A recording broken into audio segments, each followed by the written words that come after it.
u izgled. Ovo je živo cvijeće, sitne ružice, asparagusi i sve od živog cvijeća. Dakle, polažu vrijednost na svaki detalj u noći. Besprekorno izglačane muške gaće, bilo ih je divota gledat.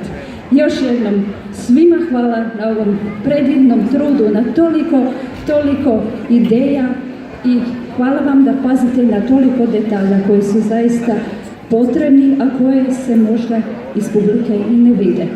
Stavit ću sa strane.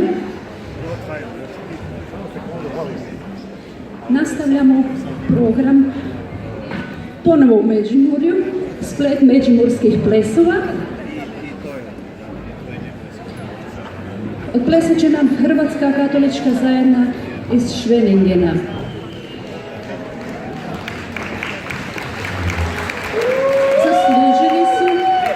Zaslužili su poseban aplauz iz jednog određenog razloga.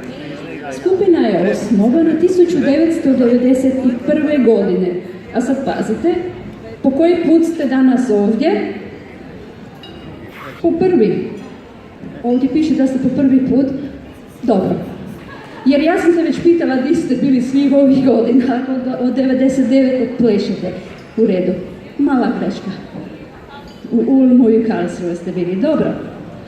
Dakle, od 1991. godine neprekidno djelujete sve do danas bez ikakve profesionalne pomoći. To je istina, je? Bravo. Na taj način pokušavaju sačuvati i prenositi na mlađe naraštaje folklornu baštinu hrvatskog folklora. Koreografiju potpisuje i skupinu vodi Kristijane Festeris, glazbena obrada Zlatko Kušek, glazbeni voditelj Zlatko Kušek, instrumental, vokal Silvija Marsko, a glazbeno ih prati tamburaški sastav Drvenjaci. Uživajmo jednom u Međimurju i spletu međimurskih plesova. Izvolite.